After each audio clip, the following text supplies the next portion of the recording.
Leberecht will help us answer this and other questions. How can we find romance through business? How can we design products, services, and experiences that connect us with something greater than ourselves? Let's listen to this renowned expert in marketing and workplace innovation and learn more.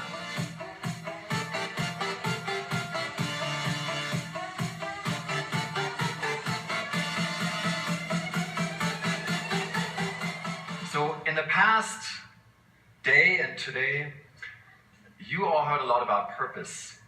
And I'd like to talk about the little twin sibling of purpose, romance. And I'd like to make a case for romance being the oxygen that brings purpose to life. I have to say, though, I'm biased. It's a confession I have to make. I am a romantic. In fact, I am a business romantic. And I'd like to know how you qualify. So let's do a little show of hands. Who of you considers themselves a romantic when it comes to life, the way you live your life? Raise your hand now. It's kind of hard to see because the light is sort of romantic. Oh, okay, that's quite a few. Wow. Wow, that's as many hands as I've ever gotten. Okay, I can go home. Okay, but now let's raise your hand if you are a romantic when it comes to business. Oh, okay. It's a little thinner. Yeah, thank you. That's the usual reaction. Now, for some reason, business and romance seem to be at odds, and we seem to have a hard time reconciling them. You could argue that romance ends when business begins, and sometimes business begins when romance ends for divorce lawyers. But usually they seem to be sort of at opposite poles, which is a little strange. I want to clarify up front, if you're here to learn about romance in a sense of candlelight dinners and Valentine's Day and all these trivialized notions of romance, that is not what I'm going to talk about. And I'm also not going to talk about office romance. So if you need advice on how to manage falling in love with your boss or your colleague, that is also not the type of romance that I'm describing. If you still want to stay, you're very welcome. So the type of romance that I envision is experiences of awe and wonder and magic, moments in which our adrenaline runs faster like it does now for me, where we lose control, right? Where we have sort of a sense of exuberance and we fall in love with an idea, with a person, with an organization, with a project, with everything. So often the reality of our business organization looks like this, right? That's sort of the org chart, I think, that we sometimes encounter as we pursue our daily work lives. It's not surprising then that only 30% of employees worldwide are fully engaged at work, according to this Gallup survey, that we actually work more, but we earn less overall than in previous decades. And now there's a whole new dimension of our work life, right, that is coming right at us, which is the rise of automation, smart machines, robotics. It's an industry that's rising. In fact, there are some studies that predict that up to 50% of the human workforce is going to be replaced by software and robots in the next 20 years. And that does not only apply to mechanical work, but actually increasingly also knowledge work. And even creative work. So here we are, the robots are coming, and they're already here, right? Already AI, algorithms are utility, they're already a different layer that is part of the value propositions of our companies. And many pundits speak of so-called exponential organizations. The Singularity University in the Bay Area, where I come from, is promoting that concept. Organizations that are brutally efficient, entirely data-driven, that really measure everything, that are totally quantified, and in that sense, almost like dehumanized, right? They're so logical, so automated that they have a very linear goal.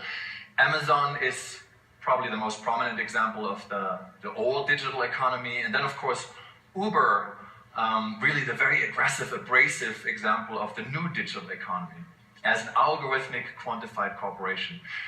When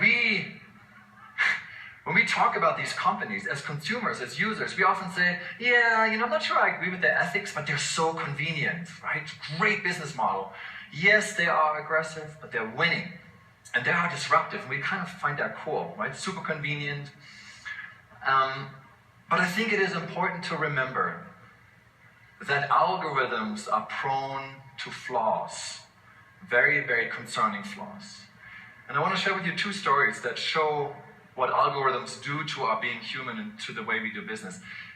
Uber, during the hostage crisis in Sydney, introduced surge pricing.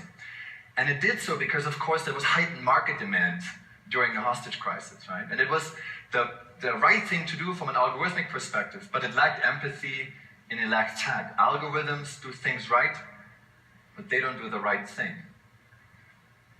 And then another example, Facebook, last year, in the annual review highlights of one user, inserted this image of a 4-year-old girl. But the problem was that that girl had died that very year, right? So amidst all this cheerful presentation, the user sees this picture of his daughter that had died that very year, and he spoke of inadvertent algorithmic cruelty. James Bond knows that a license to kill also means the license not to kill. And that's exactly what algorithms cannot do, but we humans have the discretion to do. So what does this all do to us humans living in these quantified organizations? How does our definition of work and our identity change? We're already expected to be flawless, consistent productivity machines. But now, with automation, software, and robots, we're increasingly competing with smarter and smarter machines that we, honestly, in terms of productivity and efficiency, cannot compete with. So in turn, what is happening? We turn ourselves into smarter machines. And we begin to apply the principles of quantification and datafication and optimization to our own lives. When everything is quantified, measured, engineered, made predictable, familiar, convenient, then where do we find these profound experiences, strange experiences, that deviate from the routine, that punctuate our daily lives, that give our lives meaning? Where's the magic? Where are the strangers, the strangeness? Where's the romance? I believe we are at risk of engineering the romance out of our lives. Romance, which perhaps is the ultimate differential in a world of maximizers and optimizers. Now, this sounds pretty apocalyptic, but the good news is we've been at a point of such disenchantment before. 200 years ago, and I have to go all the way back to my German roots. In Germany and France, the Romantic movements emerged in response to an age of enlightenment and reason. So the Romantics revolted against it and espoused mystery and emotion, inconsistency, intrigue, drama, suffering as the antidotes to a completely scientific, rational worldview. And I believe we are at the cusp and we need a new romantic age, this time in response to the disenchantment caused by the total datafication and quantification of everything. And I think this time this movement can and must start with you in business, because business is so pervasive and so influential, maybe the only remaining operating system of our lives. And then the very last thing I would ask you is actually a very simple thing. It is just reframing the conversation and using romantic and romance in a positive way. So often we hear from people in meetings, oh, you're romanticizing, or you're romantic about this idea. That's good. Being romantic is incredibly powerful and an integral part of our business and of our being human. I'm a business person, but I'm also an unapologetic romantic. And I believe the world would be a better place if we had more romance in our lives. And I believe we must and can find it and create it in and through business. Well, we'll get more romantic then, Tim. We'll be right back with the last conference presentation of this Leadership Summit. Hold on.